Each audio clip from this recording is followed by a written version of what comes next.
बड़ा संविधान है, इसकी चर्चा हम लोग करेंगे। दूसरी बात, भारत का संविधान एक ग्रहित संविधान है, एडॉप्टेड कॉन्स्टिट्यूशन है, इसकी चर्चा करेंगे। शक्तियों का पृथक्करण पढ़ेंगे और संसदीय प्रणाली पढ़ेंगे। इतनी चीजों की चर्चा हम लोग इस यूनिट के अंतर्गत करेंगे। किसी बच्चे ने पूछा है कि भारत राष्ट्र राज्य भी है और राज्य राष्ट्र भी है। बिल्कुल सही आपने लिखा है जगदीश, शायद जगदीश ने पूछा था, बिल्कुल ठीक कहा है आपने, बिल्कुल है।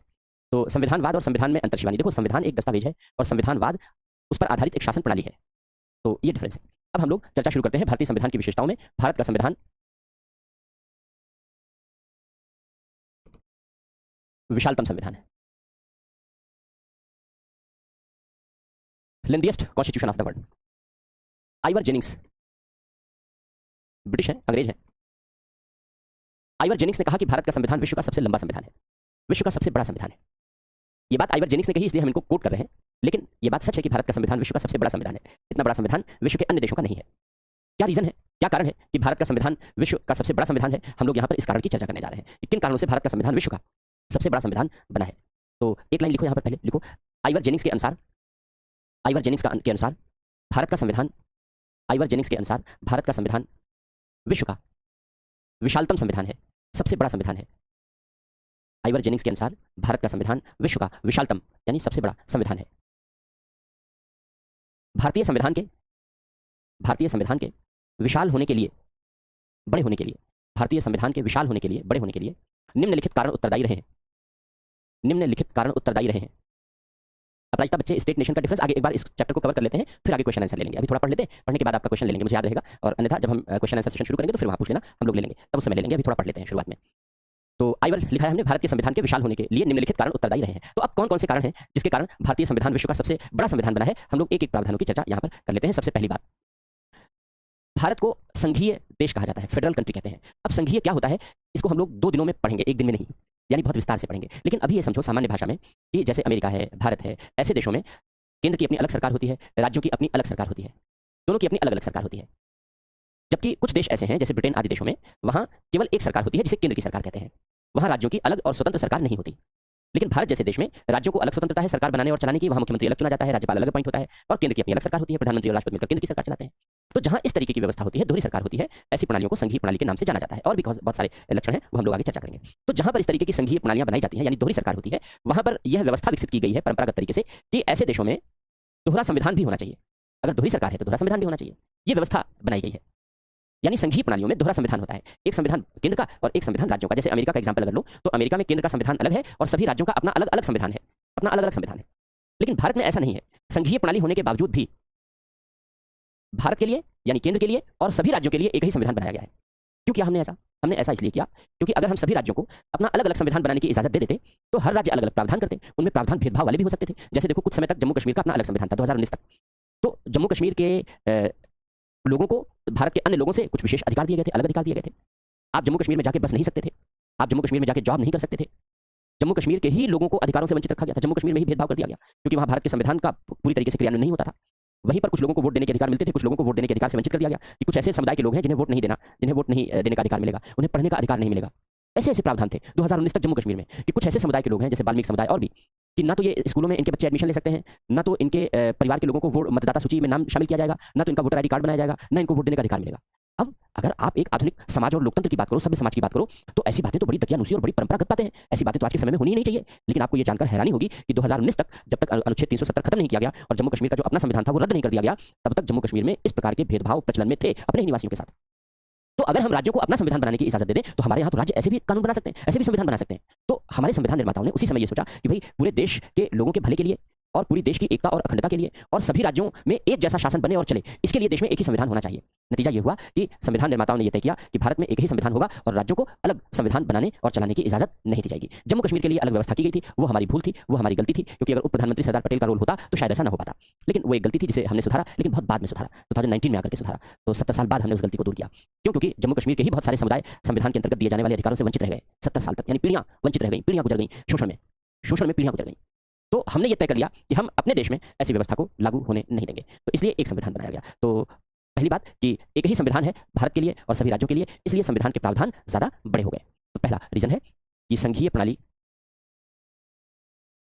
होने के बावजूद, इसके नीचे लिख लेना, संघीय प्रणाली होने के बावजूद संघ यानी भारत एवं राज्य के लिए एक संविधान की रचना। संघ एवं भारत के लिए एक ही संविधान का निर्माण या एक ही संविधान की रचना। इस कारण से संविधान बड़ा बना। अमेरिका के संविधान में केवल अमेरिका की केंद्रीय इकाई के बारे में बात है, बस राज्यों का अपना अलग अलग संविधान है। दूसरी बात, भारतीय परिवेश विविधता युक्त है, भौगोलिक विशालता है, सामाजिक सांस्कृतिक विविधता है। इस भौगोलिक विशालता और सामाजिक सांस्कृतिक विविधता के कारण अनेक प्रावधानों को संविधान में शामिल करना पड़ा। अनेक प्रावधानों को संविधान में शामिल करना पड़ा। कैसे? क्योंकि भारत भौगोलिक रूप से विशाल है और विविधता युक्त है, इसलिए राज्यों के लिए अलग प्रावधान किया गया। यूनियन टेरिटरीज, संघ राज्य क्षेत्र अलग बनाए गए, उनके लिए अलग प्रावधान किया गया। जनजातीय क्षेत्रों के लिए प्रावधान अलग हुआ। कुछ राज्यों के लिए विशेष प्रावधान करने के लिए भाग 21 बनाया गया, अस्थायी प्रावधानों का भाग बनाया गया। तो अलग अलग भाग बनाए गए राज्यों के लिए अलग अलग प्रावधान करने के लिए। क्यों? क्योंकि विशालता बहुत, भारत भौगोलिक रूप से विशाल और विविधता युक्त है और सामाजिक सांस्कृतिक विविधता युक्त भी है। हमारे देश में तरह तरह की संस्कृतियां एक साथ अस्तित्व में रहती हैं, इसलिए सभी संस्कृतियों को संरक्षण देने के लिए प्रावधान किए गए। जैसे आर्टिकल 29 कहता है कि हमारी संस्कृति को प्रोटेक्ट करना हमारा फंडामेंटल राइट है, तो हमारे कल्चर को प्रोटेक्ट करने का राइट हमारे लिए फंडामेंटल राइट बना दिया गया। इसके अलावा क्योंकि समाज में कुछ वर्ग पिछड़े हुए हैं, अनुसूचित जातियां, जनजातियां, ऐसे पिछड़े हुए वर्ग हैं, तो अनुसूचित जातियों जनजातियों के लिए एक पूरा भाग ही बना दिया गया, भाग 16। वो केवल अनुसूचित जातियों, अनुसूचित जनजातियों और पिछड़े वर्गों के बारे में प्रावधान करता है। पूरा एक भाग बना दिया हमने केवल इन पिछड़े वर्गों के लिए प्रावधान करने के लिए। और जिन राज्यों में ऐसे अनुसूचित जनजातीय लोग रहते हैं, उनके क्षेत्रों के प्रशासन के लिए अलग भाग बना दिया, भाग 10 बना दिया उसके लिए अलग, और 5वीं और 6वीं अनुसूची बना दी। ऐसा हमने इसलिए किया क्योंकि हमारा देश सामाजिक सांस्कृतिक विविधता से युक्त है, इसलिए सभी संस्कृतियों को लगे कि हाँ, ये हमारा अपना देश है और सभी संस्कृतियां प्रभावी तरीके से अपनी भूमिका का निर्वाह कर सकें, सभी देश के साथ अपना कनेक्शन फील कर सकें, यह सुनिश्चित करने के लिए ही हमने ये प्रावधान किए हैं। तो पहला हमने लिखाया, संघीय प्रणाली होने के बावजूद संघ और राज्य के लिए एक संविधान की रचना की गई है। दूसरा पॉइंट लिखो, बोल के लिखा दे रहा हूं। दूसरा पॉइंट लिखो, भारत की भौगोलिक विशालता और विविधता, भारत की भौगोलिक विशालता और विविधता एवं सामाजिक सांस्कृतिक विविधता के कारण, भारत की भौगोलिक विशालता और विविधता एवं सामाजिक सांस्कृतिक विविधता के कारण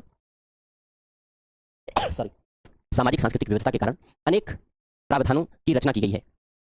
अनेक प्रावधानों की रचना की गई है, जैसे हमने भी आपको बताया, भाग 10 है, भाग 16 है, तमाम। अब वो सब जब आप आगे पढ़ेंगे तो आप अपने आप कंपेयर कर सकते हैं और लिख सकते हैं। तो ये विशालता और विविधता हो गई, दूसरा कारण। तीसरी बात, भारतीय संविधान पर ऐतिहासिक दस्तावेजों की छाप है, ऐतिहासिक दस्तावेजों का प्रभाव है।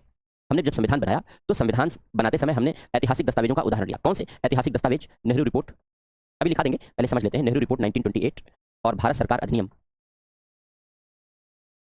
1935, ये दोनों बड़े कानून थे। नेहरू रिपोर्ट क्यों आई थी? ये मोतीलाल नेहरू की रिपोर्ट थी, जवाहरलाल नेहरू के पिताजी की। क्यों आई थी ये रिपोर्ट? ये रिपोर्ट साइमन कमीशन के विरोध में आई थी। साइमन कमीशन क्यों आया था?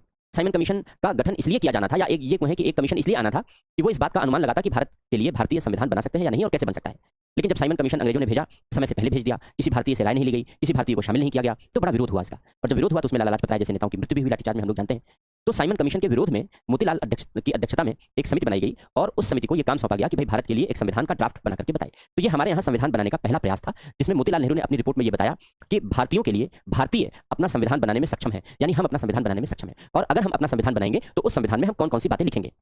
तो उसमें वो सारी बातें लिखी गई कि संसदीय प्रणाली होगी, संघीय व्यवस्था होगी, लोगों को अधिकार दिए जाएंगे, सरकार के ऊपर कुछ कर्तव्य सौंपे जाएंगे, तमाम बातों का वर्णन किया गया। तो जब हमने संविधान बनाना शुरू किया तो चूंकि संविधान बनाने का पहला प्रयास हमने मोतीलाल नेहरू रिपोर्ट के माध्यम से किया था, इसलिए हमने नेहरू रिपोर्ट को भी आधार बनाया संविधान निर्माण करने के लिए। नेहरू रिपोर्ट एक बड़ा दस्तावेज था, व्यापक दस्तावेज था। उसी तरीके से भारत सरकार अधिनियम 1935, जब अंग्रेजों ने यह कानून बनाया तो यह कानून उस समय बना जब भगत सिंह जैसे लोगों ने शहादत दे दी थी। सुभाष चंद्र बोस का एक बड़े प्रभावी नेतृत्व के रूप में अवतरण हो चुका था। अंग्रेजों को लगा कि अब भारत में अगर बने रहना है तो बहुत दिनों तक इन पर कठोरता से शासन करके शासन को आगे कंटिन्यू नहीं किया जा सकता, क्योंकि लाहौर अधिवेशन में हमने पूर्ण स्वराज्य का लक्ष्य भी घोषित कर दिया था। हर साल 26 जनवरी को स्वतंत्रता दिवस भी मनाना शुरू कर दिया था। और इसकी जो जोर शोर से इसकी पैरवी है, जोर शोर से इसका जो समर्थन है, वो सुभाष चंद्र बोस जैसे नेताओं ने किया था। पंडित नेहरू ने भी इसको आगे बढ़ाया। तो अंग्रेजों को लगा कि भारत में बने रहना तभी संभव है जब भारत के लोगों को यहीं पर सरकार बनाने और चलाने की इजाजत दे दी जाए और उनको सरकार बनाने में भागीदारी दे दी जाए, तो वे फिर सरकार बनाने में शामिल हो जाएंगे और आंदोलन कमजोर पड़ सकता है। नतीजा ये हुआ कि जो भारत सरकार अधिनियम 1935 बनाया गया, उसके पीछे का एक सोच यह भी थी। इसलिए इस कानून में किस तरीके से भारतीयों को ज्यादा से ज्यादा सरकार बनाने और चलाने की इजाजत दी जाए, ऐसी सारी बातों का समावेश किया गया। एक बड़ा कानून बनाया गया और अंग्रेजों ने अपने हिसाब से उदार कानून बनाया। और यही कारण है कि जब हमने संविधान बनाना शुरू किया तो संविधान बनाते समय इस अधिनियम के बहुत सारे प्रावधान हमें उपयोगी और प्रासंगिक लगे और हमने उन्हें संविधान में जगह दी। हार्डग्रेव कहते हैं कि ये जो भारत सरकार अधिनियम था, इसमें 321 धाराएं और 10 अनुसूचियां थीं। 321 धाराएं थी, सेक्शंस थे, और 10 अनुसूचियां थी, 10 शेड्यूल्स थे। इन 321 धाराओं में से हमने लगभग 235 धाराओं को संविधान में शामिल किया, या यूं कहें कि हमारे संविधान में जितने भी अनुच्छेद शामिल किए गए उनमें से लगभग 235 अनुच्छेद ऐसे हैं जिन पर भारत सरकार अधिनियम 1935 की छाप है। और बड़ा कानून था ये। तो स्वाभाविक सी बात है कि इन ऐतिहासिक दस्तावेजों ने भारत के संविधान को विशाल बनाने में अपनी बड़ी भूमिका निभाई है, महत्वपूर्ण भूमिका निभाई है। तो लिखो, तीसरा पॉइंट लिखो, भारतीय संविधान पर ऐतिहासिक दस्तावेजों का प्रभाव है। हिस्टोरिकल डॉक्यूमेंट्स का, ऐतिहासिक दस्तावेजों का प्रभाव है। जैसे नेहरू रिपोर्ट 1928, भारत सरकार अधिनियम 1935, नेहरू रिपोर्ट 1928, भारत सरकार अधिनियम 1935 आदि। ये बड़े दस्तावेज थे, लार्ज डॉक्यूमेंट थे, ये बड़े दस्तावेज थे। भारत सरकार अधिनियम 1935 में, भारत सरकार अधिनियम 1935 में 321 धाराएं और 10 अनुसूचियां थीं। 321 धाराएं और 10 अनुसूचियां थीं। तो इसके बाद फिर चौथा पॉइंट, हमने जब संविधान बनाया तो संविधान बनाने के दौरान हमने यह भी जानने का प्रयत्न किया कि दूसरे देशों के संविधानों में कौन कौन से बेहतर प्रावधानों की रचना की गई है, और दूसरे देशों के संविधानों के प्रावधानों को भी हमने अपने संविधान में शामिल किया। जैसे हमने जब हमारा संविधान बना तो संविधान बनाते समय हमारे संविधान निर्माताओं ने 56 कंट्रीज के संविधान का अध्ययन किया। 56 कंट्रीज, आप एक देश के संविधान का अध्ययन नहीं कर पाते, लेकिन हमारे संविधान निर्माताओं ने बेहद कम समय में 56 देशों के संविधानों का अध्ययन किया और उन देशों के संविधानों को कैसे लागू किया जाता है इसका अध्ययन किया, और उन संविधानों में से जिन संविधानों के प्रावधानों को हमारे देश के लिए उपयोगी और प्रासंगिक पाया गया उन्हें भारतीय संविधान में जगह दी गई, और इस तरीके से 10 देशों के संविधानों को भारतीय संविधान में शामिल किया गया। तो चूंकि भारतीय संविधान में बहुत सारे प्रावधान विदेशों से ग्रहण किए गए, विदेशी संविधान से ग्रहण किए गए, इसलिए भारतीय संविधान व्यापक बना, बड़ा बना। तो लिखो, अगला पॉइंट लिखो यहाँ पर, भारतीय संविधान में अनेक प्रावधान, भारतीय संविधान में अनेक प्रावधान विदेशी संविधान से ग्रहण किए गए हैं। भारतीय संविधान में अनेक प्रावधान विदेशी संविधान से ग्रहण किए गए हैं। अतः भारतीय संविधान में अन्य देशों के संविधानों की अच्छाइयों को शामिल किया गया है, अन्य देशों के संविधानों की अच्छाइयों को शामिल किया गया है, जिससे भारतीय संविधान व्यापक बना है, जिससे भारतीय संविधान व्यापक बना है, बड़ा बना है। अगली बात, पांचवा पॉइंट, नेक्स्ट पॉइंट, हमारे संविधान में, इसको लिखो फिर समझाता हूं, लिखो, भारतीय संविधान में, लिखो इसको, लिखो फिर समझा रहा हूं, भारतीय संविधान में ऐसे अनेक प्रावधानों का समावेश किया गया है, भारतीय संविधान में ऐसे अनेक प्रावधानों का समावेश किया गया है जो अन्य देशों में संविधान का भाग नहीं होते, जो अन्य देशों में संविधान का भाग नहीं होते, जैसे लोक सेवाएं, अधिकरण, ट्रिब्यूनल्स को आगे पढ़ेंगे हम लोग विस्तार से, आदि आदि।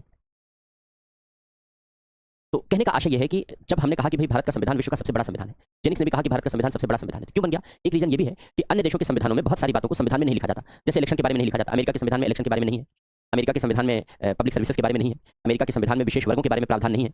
तो बहुत सारी बातें हमने जो संविधान में लिखी हैं वो अन्य देशों के संविधान में संविधान का हिस्सा ही नहीं होते, वो संविधान में लिखी ही नहीं जाती। तो चूंकि अन्य देशों ने संविधान में वो बातें लिखी नहीं तो उनका संविधान छोटा बना, हमने सारी चीजों को संविधान में लिख डाला तो हमारा संविधान बड़ा बना।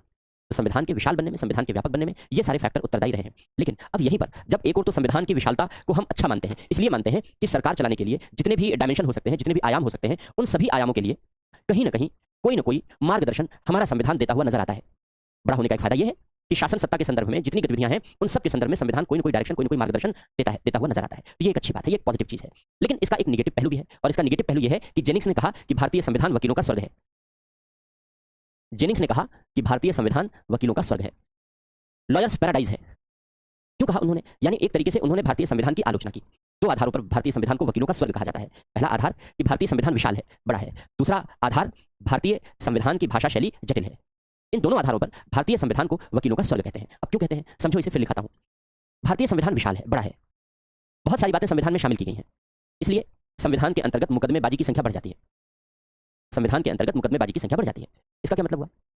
इसका क्या मतलब हुआ? इसका मतलब यह हुआ कि जैसे मान लो किसी कानून में अगर 10 सेक्शन है, 10 धाराएं हैं, या संविधान में केवल 10 अनुच्छेद होता, तो जो संविधान के अंतर्गत मुकदमे उत्पन्न होते वो केवल इन्हीं 10 अनुच्छेदों के अंतर्गत उत्पन्न होते, बस। लेकिन अगर हम 10 के बजाय 100 अनुच्छेद लिख दें संविधान में, तो संविधान के अंतर्गत जो मुकदमे उत्पन्न होने की संभावना होगी वो 100 अनुच्छेदों के भीतर हो जाएगी। यानी संवैधानिक मुकदमों की संख्या बढ़ जाएगी। जैसे जैसे हम संविधान में अनुच्छेदों की संख्या बढ़ाते जाएंगे, संवैधानिक विवादों की संख्या बढ़ती जाएगी। अन्यथा अगर संविधान में नहीं लिखा होगा तो मुकदमा होगा ही नहीं। भाई जीवन जीने का अधिकार संविधान में ना होता तो जीवन जीने के अधिकार के उल्लंघन के आधार पर मुकदमा नहीं होता। समता का अधिकार संविधान में नहीं होता तो समता के अधिकार के उल्लंघन के आधार पर संवैधानिक मुकदमा नहीं होता। इतनी सी बात है। तो चूंकि संविधान बड़ा है, विशाल है, इसलिए संविधान के अंतर्गत उत्पन्न होने वाले विवादों और मुकदमों की संख्या अधिक है। और जब ऐसे संवैधानिक मुकदमे उत्पन्न होते हैं तो उन संवैधानिक विवादों का समाधान हमेशा उच्चतम न्यायालय करता है। और जब संविधान के अंतर्गत उत्पन्न होने वाले विवादों का समाधान न्यायालय करता है तो न्यायालय निर्णय कैसे देता है? न्यायालय अपने विवेक से निर्णय नहीं देता बच्चों। सुप्रीम कोर्ट और हाई कोर्ट के जज अपने विवेक से निर्णय नहीं दे सकते। निर्णय देने के लिए वे वकीलों के द्वारा प्रस्तुत किए गए तर्क, उनके द्वारा प्रस्तुत किए गए साक्ष्य, उनके द्वारा प्रस्तुत किए गए तथ्य, इन्हीं के आधार पर निर्णय लेते हैं। जब आप जजमेंट देखते हो ना तो किसी भी कोर्ट का किसी भी मामले में जजमेंट देखो तो 300 पेज, 400 पेज, 1600 पेज की जजमेंट है। तो आपको लगता होगा कि हे भगवान, न्यायाधीश ने कितना लिख डाला, ग्रंथ लिख डाला पूरा एक जजमेंट लिखने में। 100 पेज, 200 पेज, 300 पेज तो आम सी बात है जजमेंट लिखाने में। 1000 1200 पेज के जजमेंट लिखे जाते हैं। तो इतना लंबा जजमेंट होता क्यों है? जजमेंट इसलिए लंबा होता है क्योंकि जब सुप्रीम कोर्ट का जज जजमेंट देता है तो उस जजमेंट में पहले वो केस की समरी लिखता है, फिर केस की समरी लिखने के बाद ये लिखता है कि कौन कौन से तथ्य उसके सामने पेश किए गए हैं, फिर वो लिखता है कि दोनों पक्ष के वकीलों ने क्या क्या तर्क दिए हैं, क्या क्या सबूत पेश किए हैं, क्या क्या तर्क दिए हैं, उनकी समरी लिखता है। इतना लिखने के बाद वह अपना निर्णय लिखता है कि इनके आधार पर हम इस निष्कर्ष पर पहुंच रहे हैं कि ब्ला ब्ला ब्ला ब्ला। तो सुप्रीम कोर्ट का जो जजमेंट है वो न्यायाधीश का विवेक नहीं हो सकता। न्यायाधीश उन्हीं तथ्य, उन्हीं साक्ष्य, एविडेंस, गवाह, तर्क के आधार पर निर्णय देने के लिए बाध्य है जो उसके सामने वकीलों के द्वारा प्रस्तुत किए गए हैं। यानी न्यायालय का निर्णय वकीलों पर निर्भर है, और जितना ज्यादा मुकदमेबाजी होगी वकीलों को उतना अधिक केस मिलेगा, वकीलों को उतना अधिक पैसा भी मिलेगा। तो भारतीय संविधान वकीलों का स्वर्ग है, क्योंकि संविधान बड़ा है, संविधान बड़ा होने से ज्यादा मुकदमेबाजी होगी, ज्यादा मुकदमेबाजी वकीलों को ज्यादा से ज्यादा इन्वॉल्व करेगी, वकीलों का रोजगार बढ़ाएगी, उनकी इनकम का सोर्स बढ़ाएगी। यही तो हुआ। तो भारतीय संविधान वकीलों का स्वर्ग है। एक बात। दूसरी बात, भारतीय संविधान की भाषा शैली जटिल है। यहाँ पर इस कमी को, संविधान की इस कमी को एक्सेप्ट किया जा सकता है, क्योंकि हमने जब संविधान बनाया तो संविधान हमने कॉमन मैन के लिए बनाया, संविधान सामान्य आदमी के लिए है ना, क्योंकि हर नागरिक के लिए है संविधान। तो जब संविधान निर्मित किया गया तो संविधान की भाषा शैली बहुत सरल नहीं लिखी गई, बहुत जटिल लिखी गई, बहुत कठिन शैली में लिखा है संविधान। चाहे इंग्लिश वर्जन ले लो, चाहे हिंदी वर्जन ले लो, और इतनी जटिल शैली में है, इतनी कठिन शैली में है कि कभी कभी एक ही प्रावधान को बार बार पढ़ने से बार बार नए नए अर्थ निकलने लगते हैं। यानी एक प्रावधान की, एक अनुच्छेद की अंतिम और सही व्याख्या क्या होगी यह तय करना मुश्किल हो जाता है। और यह तय करना हमारे आपके लिए नहीं, न्यायाधीशों के लिए भी मुश्किल रहा है। और यही कारण है कि न्यायाधीश भी अपने पुराने निर्णय रद्द करते रहे हैं। जैसे आप लोग जानते हो कि अब राइट टू प्रिवेसी, गोपनीयता का अधिकार, अब हमारा फंडामेंटल राइट है। लेकिन एक समय में न्यायालय ने उसे रद्द कर दिया था, बोले नहीं है फंडामेंटल राइट। एक समय में न्यायालय ने कहा कि भाई मूल अधिकारों में संशोधन नहीं हो सकता। एक समय में, उससे पहले न्यायालय ने कहा कि मूल अधिकारों में संशोधन हो सकता है, फिर कहा कि मूल अधिकारों में संशोधन नहीं हो सकता, फिर आगे चल करके कहा कि नहीं, मूल अधिकारों में थोड़ा थोड़ा संशोधन हो सकता है। अब लोग, न्यायालय ही नहीं तय कर पा रहा है कि मूल अधिकारों में संशोधन हो सकता है कि नहीं हो सकता है, या कितना हो सकता है। और ये तय करने में न्यायालय को 23 साल लग गए। ये तय करने में कि मूल अधिकारों में संशोधन हो सकता है या नहीं, न्यायालय को 23 साल लग गए। 1951 से ये विवाद शुरू हुआ, और जाके 1973 में जब केशवानंद भारती के मामले में जजमेंट आया, निर्णय आया, तब जाकर के ये केस डिसाइड हुआ कि फंडामेंटल राइट में संशोधन हो सकता है कि नहीं हो सकता, हो सकता तो कैसे हो सकता। तो इतना जटिल बनाने की जरूरत नहीं थी। ये तो एक सामान्य बात कही जा सकती है कि संविधान को इतना जटिल बनाने की आवश्यकता नहीं थी। लेकिन अब बन तो गया, तो संविधान जटिल बना। लेकिन जब जटिल बना तो संविधान की जटिलता के कारण, भाषा शैली की जटिलता के कारण संविधान की व्याख्या करने के संबंध में समय समय पर विवाद उत्पन्न होते हैं, अनेक व्याख्याएं उत्पन्न होती हैं। और जब अनेक व्याख्याएं उत्पन्न होती हैं तो संविधान की सही व्याख्या क्या है कौन तय करेगा? उच्चतम न्यायालय तय करेगा। और उच्चतम न्यायालय कैसे तय करेगा? अपने विवेक से नहीं तय कर सकता।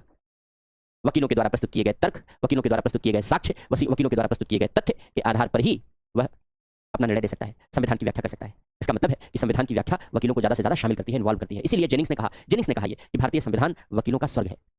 भारतीय संविधान वकीलों का स्वर्ग है। तो लिखो, हेडिंग लिखो, भारतीय संविधान वकीलों का स्वर्ग।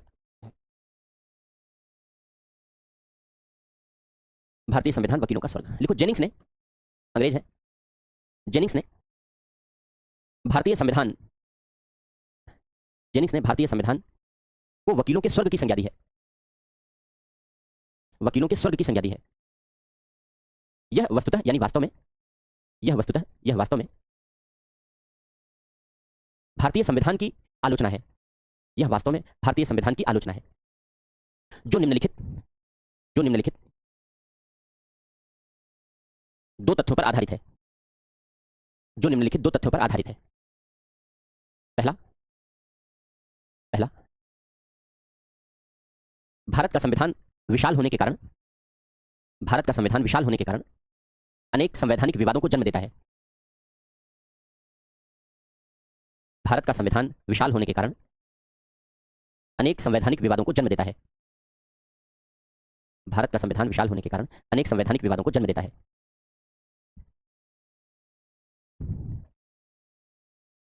ऐसे विवादों का समाधान, ऐसे विवादों का समाधान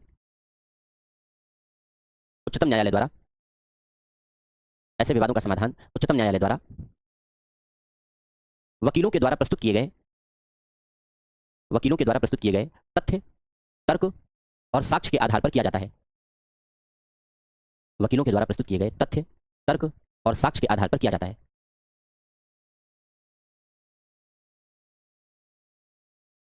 दूसरा पॉइंट लिखो, भारतीय संविधान की भाषा शैली जटिल है। भारतीय संविधान की भाषा शैली जटिल है। परिणाम स्वरूप संविधान की व्याख्या संबंधी समस्या उत्पन्न होती रही है। संविधान की व्याख्या संबंधी समस्या उत्पन्न होती रही है। संविधान की व्याख्या संबंधी समस्या उत्पन्न होती रही है। संविधान की सही व्याख्या उच्चतम न्यायालय द्वारा की जाती है। संविधान की सही और अंतिम व्याख्या, अंतिम भी लिख लो, संविधान की सही, करेक्ट और अंतिम, फाइनल व्याख्या, इंटरप्रिटेशन, संविधान की सही और अंतिम व्याख्या उच्चतम न्यायालय द्वारा की जाती है। न्यायालय न्यायालय इसे न्यायालय इसे वकीलों के द्वारा प्रस्तुत किए गए तर्क, साक्ष्य, वकीलों के द्वारा प्रस्तुत किए गए तर्क, साक्ष्य और तथ्य के आधार पर करता है, और तथ्य के आधार पर करता है। तो पहली संविधान की विशेषता हमने पढ़ी कि भारतीय संविधान विश्व का सबसे बड़ा संविधान है।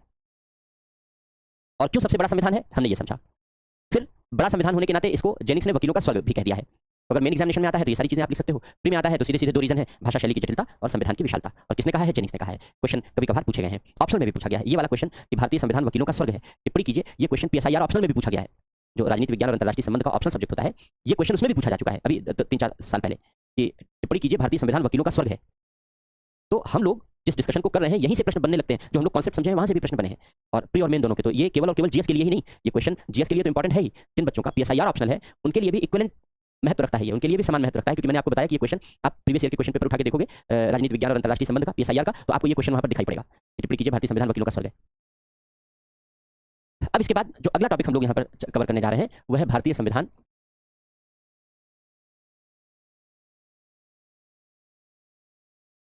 ग्रहित संविधान है, एडॉप्टेड कॉन्स्टिट्यूशन है। इसका मतलब यह है कि अगर आपसे प्रश्न पूछे जाएं, क्योंकि इस तरीके के प्रश्न पूछे जाते हैं एग्जाम में, जैसे मैंने अभी आपको बताया कि भारतीय संविधान वकीलों का स्वर्ग है, समझाइए, टिप्पणी कीजिए। तो इसी तरीके से क्वेश्चन यह भी पूछा जा सकता है कि भारतीय संविधान एक ग्रहित संविधान है। ग्रहित संविधान का मतलब है ग्रहण किया गया संविधान है, या भारतीय संविधान एक मौलिक रचना नहीं है बल्कि एक व्यावहारिक रचना है। इस तरीके के प्रश्न भी पूछे जा सकते हैं। तो अगर इस तरीके के प्रश्न पूछे जाते हैं तो आप इस तरीके के प्रश्नों का जवाब कैसे दोगे? हम लोग इसी के बारे में चर्चा करने जा रहे हैं कि भारतीय संविधान एक ग्रहित संविधान है। ग्रहित का मतलब है ग्रहण किया गया है, अपनाया गया है कहीं से, कहीं का ईंट कहीं का रोड़ा, भानुमति ने कुंभा जोड़ा। इसका मतलब यह है कि हमने अलग अलग संविधानों से या अलग अलग दस्तावेजों से हमने प्रावधान लिए और अपने संविधान की रचना की, हमने अपने मन से संविधान नहीं बनाया। इसका मतलब यह है। तो इसकी व्याख्या हमें कैसे करनी है इसी बात को हम यहाँ पर समझने जा रहे हैं। अब देखो, जब हम संविधान बना रहे थे, हम का मतलब हमारे संविधान निर्माता, जब हम संविधान बना रहे थे तो संविधान बनाते समय हमारे सामने एक बड़ी समस्या थी, एक बड़ा चैलेंज था। वो समस्या ये थी कि अंग्रेजों की गुलामी थी हमारे यहाँ लंबे समय से, इसलिए हमारे देश के लोगों को सरकार बनाने और सरकार चलाने का कोई अनुभव नहीं था कि सरकारें कैसे बनाई जाती हैं, सरकारें कैसे चलाई जाती हैं, सरकारों के चलाने में क्या क्या व्यवहार में समस्याएं आती हैं, इन समस्याओं को कैसे दूर किया जाना चाहिए, संविधान में, कानून में कौन से ऐसे प्रावधान होने चाहिए जो इन समस्याओं को दूर कर सकें, क्योंकि ये पता ही नहीं था कि सरकार चलाने में क्या समस्या आती है। क्यों? क्योंकि सरकार बनाने और चलाने का कोई अनुभव ही नहीं था, अंग्रेजों की गुलामी थी, सब कुछ अंग्रेजों के हाथों में कंट्रोल था, सब कुछ लंदन से तय होता था, सब कुछ लंदन से गवर्न होता था। तो हमें इन सारी चीजों के बारे में कोई व्यावहारिक अनुभव नहीं था। जब हमें इन सारी चीजों के बारे में व्यावहारिक अनुभव नहीं था तो हमारे लिए संविधान बनाना एक बेहद चुनौतीपूर्ण कार्य था।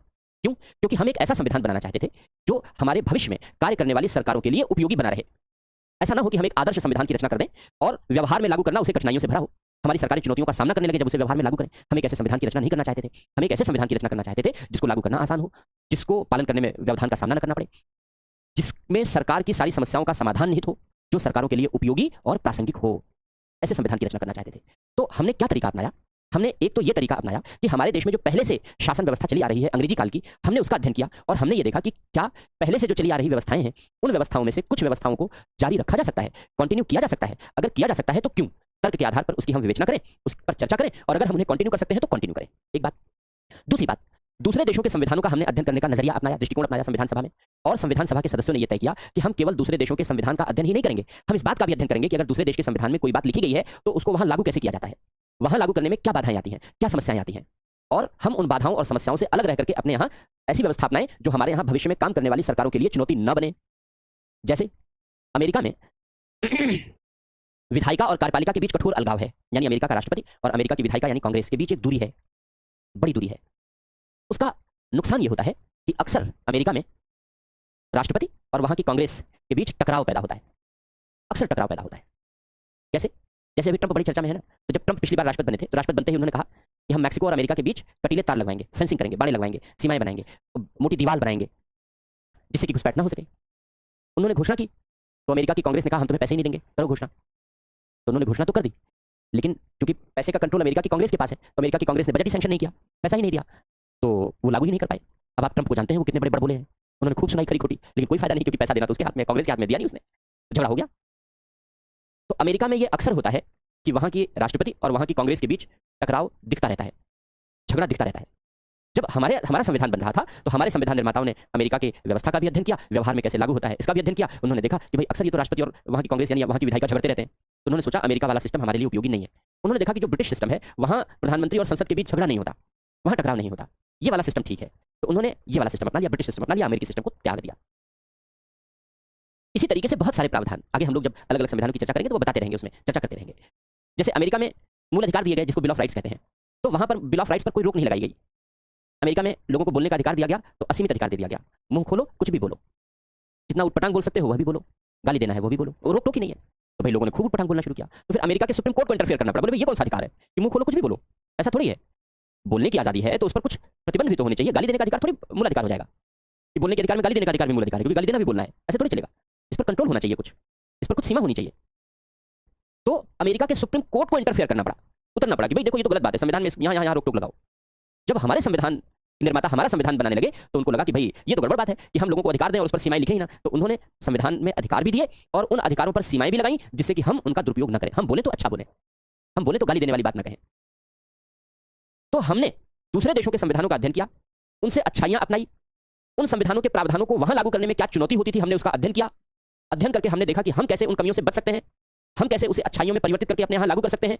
तमाम बातें बच्चों, उन्होंने इन सारी बातों का विश्लेषण किया, हमारे संविधान निर्माताओं ने इन सारी बातों का विश्लेषण किया और सारी बातों का विश्लेषण करके तब तय किया गया कि हम संविधान में किन किन बातों का समावेश करेंगे। तो हमारे संविधान निर्माता हमारे देश के लोगों को एक सैद्धांतिक आदर्शात्मक संविधान नहीं बल्कि एक व्यावहारिक संविधान देना चाहते थे, जो व्यवहार में कार्य करने वाली सरकारों के लिए उपयोगी और प्रासंगिक सिद्ध हो सके। इसलिए हमने अन्य देशों के संविधानों की अच्छाइयों को अपनाया, हमने अन्य देशों के संविधान के प्रावधानों का अध्ययन किया, उनके लागू करने के तौर तरीकों का अध्ययन किया और उन्हें संशोधित करके, उन्हें बदलकर, परिवर्तित करके अपने लिए प्रासंगिक बनाकर संविधान में जगह दी। इसीलिए भारतीय संविधान को ग्रहीत संविधान कहते हैं, क्योंकि हमने अंग्रेजी कानूनों से भी प्रावधान ग्रहण किए, भारत सरकार अधिनियम 1935 से भी हमने प्रावधान ग्रहण किए, हमने विदेशी संविधानों से भी 10 देशों के संविधानों से भी हमने प्रावधान ग्रहण किए। इसलिए भारतीय संविधान को ग्रहीत संविधान कहते हैं। लेकिन हमने ऐसा किया क्यों? हमने ऐसा इसलिए किया क्योंकि हम एक व्यावहारिक संविधान की रचना करना चाहते थे। और इसीलिए बच्चों यह कहा जाता है कि भारतीय संविधान एक मौलिक रचना नहीं है। भारतीय संविधान एक मौलिक रचना नहीं है। इसका मतलब क्या होता है? देखो, मौलिक रचना का मतलब क्या होता है इसको एक एग्जांपल से समझो। जैसे मैंने आपसे कहा कि चलो मुझे पोएम सुनाओ, एक कविता सुनाओ, कोई भी है, जैसे मान लो 15 अगस्त आने वाला है तो मैंने कहा चलो 15 अगस्त पर एक कविता सुनाओ। तो आपने मुझे बताया कि सर ये कविता XYZ ने लिखी है, ये मैं आपको सुना रहा हूँ, जयशंकर प्रसाद ने लिखी है, दिनकर ने लिखी है, निराला ने लिखी है, किसी का भी आपने नाम लिया और मैं सुना रहा हूँ।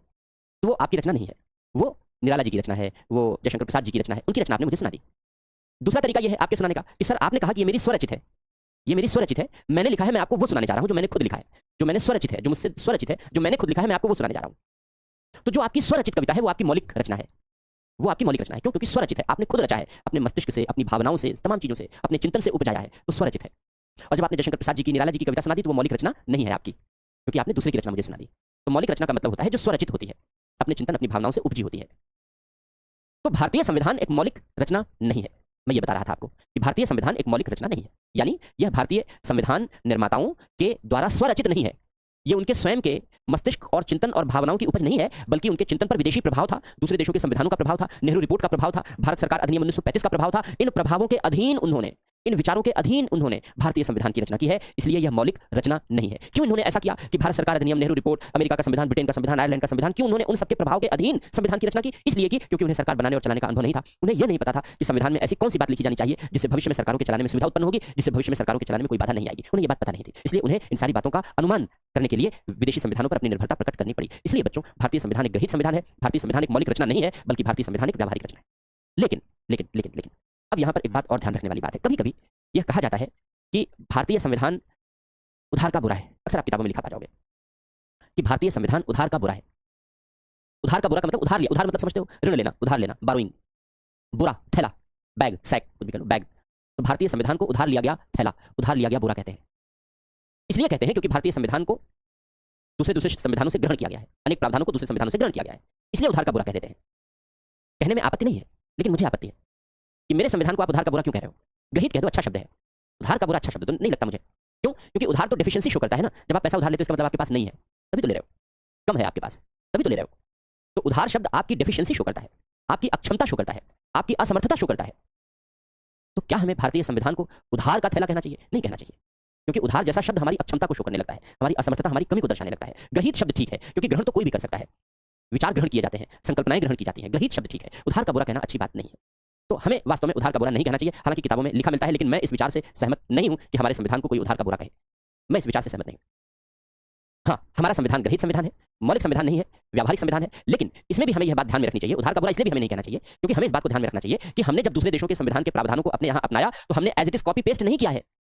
कॉपी पेस्ट नहीं किया है, हमने उसे भारतीय परिस्थितियों के अनुरूप संशोधित किया है, प्रासंगिक बनाया है, उपयोगी बनाया है, तब हमने संविधान में जगह दी है। जैसे हमने मूलाधिकार का कॉन्सेप्ट अमेरिका से लिया। अमेरिका में फ्रीडम ऑफ प्रेस, प्रेस की स्वतंत्रता भी वहां बिल ऑफ राइट है, यानी मूलाधिकार जैसा है। हमने अलग से प्रेस की स्वतंत्रता को मूलाधिकार नहीं बनाया। क्यों नहीं बनाया? मूलाधिकार में आपको विस्तार से समझाएंगे। डॉक्टर अम्बेडकर ने मना कर दिया। संविधान सभा के कुछ सदस्य चाहते थे, लेकिन डॉक्टर अम्बेडकर ने मना कर दिया, बोले नहीं। और उनके तर्क ऐसे होते थे कि किसी की हिम्मत नहीं होती थी कि उनके तर्क को काट सके। इतने बुद्धिमान थे डॉक्टर अम्बेडकर, इतने विद्वान थे कि किसी की हिम्मत नहीं होती थी कि उनके तर्क को काट सके। तो जब उन्होंने मना कर दिया, बोले मैं नहीं दे रहा प्रेस की स्वतंत्रता को, अलग मूलाधिकार, ये तर्क है, तो लोग चुप हो गए। चलो जो आप कर रहे हो सही है, जो आप कहो सही वही सही। तो अपने अकाट्य तर्कों से उन्होंने संविधान सभा के अधिकांश सदस्यों को समय समय पर निरुत्तर कर दिया, बाबा साहब ने, डॉक्टर अम्बेडकर ने। और इसीलिए संविधान सभा के सदस्यों ने कहा कि इस संविधान के असली फ्रेमर तो आप ही हो, इसलिए उनको फादर ऑफ इंडियन कॉन्स्टिट्यूशन के नाम से पुकारा जाने लगा। इसलिए यही रीजन था केवल, बाकी तो संविधान बनाने में सबका कंट्रीब्यूशन था, बराबर का कंट्रीब्यूशन था। लेकिन ये एक योग्यता ऐसी थी बाबा साहब की, डॉक्टर अम्बेडकर की, कि जिसके कारण संविधान सभा के सदस्यों ने भी उन्हें फादर ऑफ कॉन्स्टिट्यूशन कहकर के संबोधित कर दिया, फ्रेमर ऑफ कॉन्स्टिट्यूशन कहकर के संबोधित कर दिया। असली फ्रेमर तो आप ही हो, ये उनकी अभिव्यक्तियां थी। एक एग्जांपल मैंने दिया। दूसरा, नीति निर्देशक तत्व की संकल्पना हमने आयरलैंड से ली। आयरलैंड में केवल एक अनुच्छेद में नीति निर्देशक तत्व दिया गया है, हमारे यहाँ पूरा एक भाग ही है। आर्टिकल 36 से लेकर के 51 18 अनुच्छेदों में नीति निर्देशक तत्व वर्णित किए गए हैं। कैसे कह सकते हो उधार का बुरा है? हम 100 रुपए उधार लेंगे तो हमारे पास थैले में 1000 हो जाएगा? 100 लेंगे तो 100 ही रहेगा ना भाई। अगर नीति निर्देशक तत्व की संकल्पना हमने उधार ली तो एक अनुच्छेद हमने उधार लिया, 8 नीति निर्देशक तत्व लिखे गए हैं, उतने ही हमारे यहाँ होने चाहिए। हमारे यहाँ तो 18 अनुच्छेदों में लिखे गए हैं। तो कैसे कह सकते हो भारतीय संविधान उधार का बुरा है? जो लोग ये विचार प्रकट करते हैं, मुझे उनकी बुद्धि पर तरस आता है कि अरे ठीक है, लिख रहे हो, पढ़ा रहे हो, थोड़ा दिमाग भी लगा लो। किसी एक ने लिख दिया, उसको कॉपी पेस्ट किए जा रहे हो। नहीं कहना चाहिए बच्चों। हम अपने संविधान को उधार का बुरा क्यों कहें? हमारा संविधान विश्व का सबसे उत्कृष्ट संविधान है। गर्व करो अपने संविधान पर, गर्व करो अपने संविधान निर्माताओं पर, गर्व करो अपने कानूनी दस्तावेजों पर, गर्व करो अपने देश के प्रतीकों पर। ये भाव होना चाहिए हमारे अंदर। हम क्यों उधार का बुरा कहें? मैं तो नहीं कहता, और ना मैं आपको पढ़ाता हूँ कि उधार का बुरा है। हाँ, आप किताबें पढ़ोगे, जो किताब आप मुझसे लिख करके पूछते हो कि मैं पढ़ लूँ, सब में लिखा है उधार का बुरा है। मैं नहीं बताता उधार का बुरा है। मुझे नहीं पसंद है कि कोई मेरे संविधान को उधार का बुरा कहे, मुझे इस पर आपत्ति है। तो लिखो ग्रहित संविधान, पहले लिखो। बाकी और भी जो चीज़ें हैं जो हमने तुलना बताई है वो हम आपको आगे पढ़ाते रहेंगे, आगे बताते रहेंगे। तो लिखो लिखो, भारतीय संविधान ग्रहित संविधान है, एडॉप्टेड कॉन्स्टिट्यूशन है। लिखो, भारतीय संविधान को ग्रहित संविधान की संज्ञा दी जाती है, एडॉप्टेड कॉन्स्टिट्यूशन। भारतीय संविधान को ग्रहित संविधान की संज्ञा दी जाती है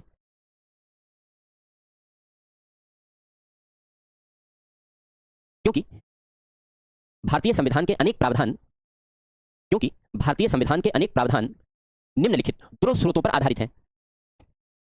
भारतीय संविधान के अनेक प्रावधान निम्नलिखित दो स्रोतों पर आधारित हैं, दो सोर्स। लिखो पहला पॉइंट, नेहरू रिपोर्ट 1928, आंतरिक स्रोत में नेहरू रिपोर्ट 1928, भारत सरकार अधिनियम 1935। दूसरा, बाह्य स्रोत, बाहरी स्रोत, बाह्य मतलब बाहरी, बाहरी स्रोत विभिन्न देशों, 10 देशों के संविधान से लिए गए हैं। विभिन्न देशों के संविधान से ग्रहण किए गए प्रावधान। तो आंतरिक स्रोत में नेहरू रिपोर्ट 1928, भारत सरकार अधिनियम 1935, और दूसरा लिखो बाह्य स्रोत, बाहरी, एक्सटर्नल। बाहरी बोलचाल का शब्द है, बाह्य अच्छा शब्द है, बाह्य स्रोत। बाह्य स्रोत में लिखो विभिन्न देशों के संविधान से ग्रहण किए गए प्रावधान, विभिन्न देशों के संविधान से ग्रहण किए गए प्रावधान।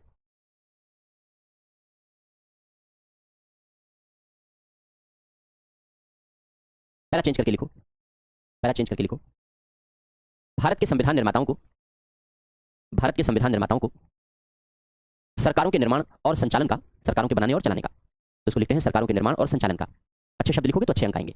भारतीय संविधान निर्माताओं को भारतीय संविधान निर्माताओं को सरकारों के निर्माण और संचालन का कोई व्यावहारिक अनुभव नहीं था, कोई व्यावहारिक अनुभव नहीं था। संविधान की रचना सरकार के गठन के लिए की जाती है। संविधान की रचना सरकार के गठन के लिए की जाती है। अतः मत लिखिए, लिखिए संविधान निर्माता देश के लिए एक व्यावहारिक संविधान की रचना करना चाहते थे। संविधान निर्माता देश के लिए एक व्यावहारिक संविधान की रचना करना चाहते थे। संविधान निर्माता देश के लिए एक व्यावहारिक संविधान की रचना करना चाहते थे, जिससे भविष्य में सरकारों के संचालन में कोई दुविधा या बाधा उत्पन्न न हो, जिससे भविष्य में सरकारों के संचालन में कोई दुविधा या बाधा उत्पन्न न हो। अतः विभिन्न देशों के संविधानों का अध्ययन किया गया, विभिन्न देशों के संविधानों का अध्ययन किया गया, उनके क्रियान्वयन और परिणामों का अध्ययन किया गया, उनके क्रियान्वयन और परिणामों का क्रियान्वयन मतलब लागू होना, क्रियान्वयन मतलब लागू होना, उनके क्रियान्वयन और परिणामों का अध्ययन किया गया, और जो प्रावधान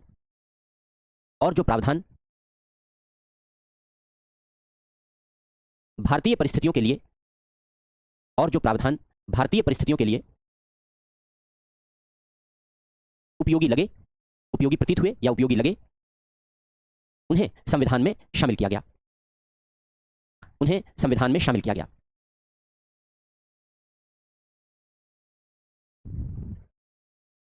इसलिए भारतीय संविधान एक मौलिक रचना नहीं है, इसलिए भारतीय संविधान एक मौलिक रचना नहीं है, बल्कि एक व्यावहारिक रचना है। इसलिए भारतीय संविधान एक मौलिक रचना नहीं है, बल्कि एक व्यावहारिक रचना है। भारतीय संविधान एक मौलिक रचना नहीं है, बल्कि एक व्यावहारिक रचना है। पहला चेंज करके लिखो। किंतु विभिन्न देशों के प्रावधान भारतीय संविधान में उसी रूप में शामिल नहीं किए गए हैं, यथावत शामिल नहीं किए गए हैं। उसको अच्छे शब्द में कहते हैं यथावत, जैसा था वैसा ही, यथावत जैसा था वैसा ही। किंतु अन्य देशों के संविधान भारतीय संविधान में उसी रूप में यथावत शामिल नहीं किए गए हैं, उसी रूप में शामिल नहीं किए गए हैं, बल्कि उन्हें भारतीय परिस्थितियों के अनुरूप संशोधित किया गया है, चेंज किया गया है, बदलाव लाए गए हैं। बल्कि उन्हें भारतीय परिस्थितियों के अनुरूप संशोधित किया गया है, बदलाव लाए गए हैं, चेंज किया गया है, भारतीय परिस्थितियों के अनुरूप संशोधित किया गया है, और उन्हें परिस्थितियों के अनुरूप प्रासंगिक बनाते हुए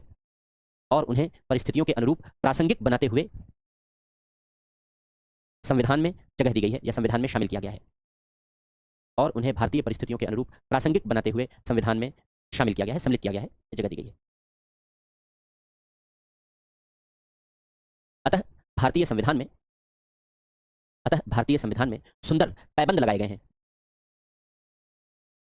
यानी अच्छी अच्छी बातें जोड़ी गई हैं। पैबंद मतलब पेस्ट किया गया है किसी अच्छी चीज को।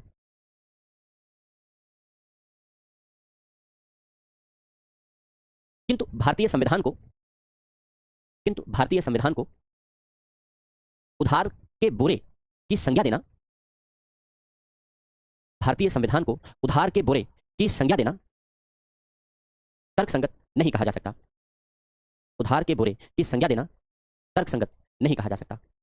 तो उधार का बोरा नहीं कहेंगे हम। तर्कसंगत क्यों नहीं है? क्योंकि उधार का बोरा एक निगेटिव एक्सप्रेशन है, एक निगेटिव एक्सप्रेशन है। ग्रहित अच्छा है, ग्रहित किया जा सकता है। अब जो अगला कॉन्सेप्ट है वो है संविधान की सर्वोच्चता।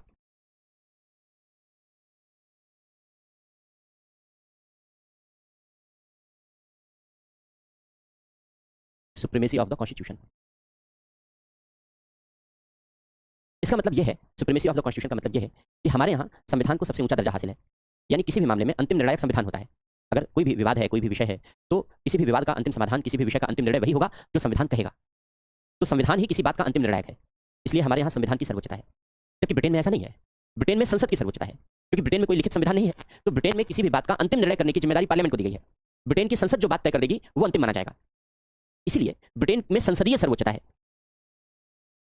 भारत में संविधान की सर्वोच्चता है, यानी संविधान ही समस्त बातों का अंतिम निर्णायक है। ब्रिटेन में संसद की सर्वोच्चता है। ब्रिटेन में पार्लियामेंट सर्वोच्च है। वहां किसी भी बात को संविधान नहीं तय करेगा, किसी भी बात को संसद तय करेगी। हमारे यहां जो संविधान कहे वही सही, ब्रिटेन में जो संसद कहे वही सही। ब्रिटेन में जो संसद कहे वही सही। तो ब्रिटेन में संसद की सर्वोच्चता है। एक डी लोमे है, उन्होंने ब्रिटेन की संसदीय सर्वोच्चता पर कहा कि ब्रिटेन की संसद ब्रिटेन में दुनिया का सारा काम कर सकती है, एक काम को छोड़कर। वो पुरुष को स्त्री और स्त्री को पुरुष नहीं बना सकती। ब्रिटेन की संसद पुरुष को स्त्री और स्त्री को पुरुष नहीं बना सकती। इसके अलावा ब्रिटेन की संसद दुनिया का सारा काम कर सकती है, डी लोमे कहते हैं। यानी ब्रिटेन में अगर कोई भी विषय है, कोई भी मुद्दा है, तो उस विषय और उस मुद्दे का अंतिम निर्णय वही होगा जो संसद करेगी। हमारे यहाँ किसी भी विषय और किसी भी मुद्दे का अंतिम निर्णय वही होगा जो संविधान करेगा। संविधान की व्याख्या संविधान की बेंच के माध्यम से की जाएगी, संविधान की बेंच के माध्यम से की जाएगी। जैसे कोई भी विषय होता है तो संविधान निर्णय करता है। अमेरिका में न्यायालय की सर्वोच्चता है, न्यायिक सर्वोच्चता है। अमेरिका में किसी भी विषय का अंतिम निर्णय अमेरिका का सर्वोच्च न्यायालय करता है, अमेरिका का सुप्रीम कोर्ट करता है। अमेरिका का सुप्रीम कोर्ट जो कह देगा वही सही है। तो भारत में संविधान की सर्वोच्चता, ब्रिटेन में संसद की सर्वोच्चता, अमेरिका में न्यायालय की सर्वोच्चता। प्री में ही आता है, मेन में नहीं आता। इतना फैक्ट हमें याद रखना है। अब इसके बाद अगला जो कॉन्सेप्ट है हम लोगों का वह है शक्तियों का पृथक्करण, शक्ति पृथक्करण, separation of powers.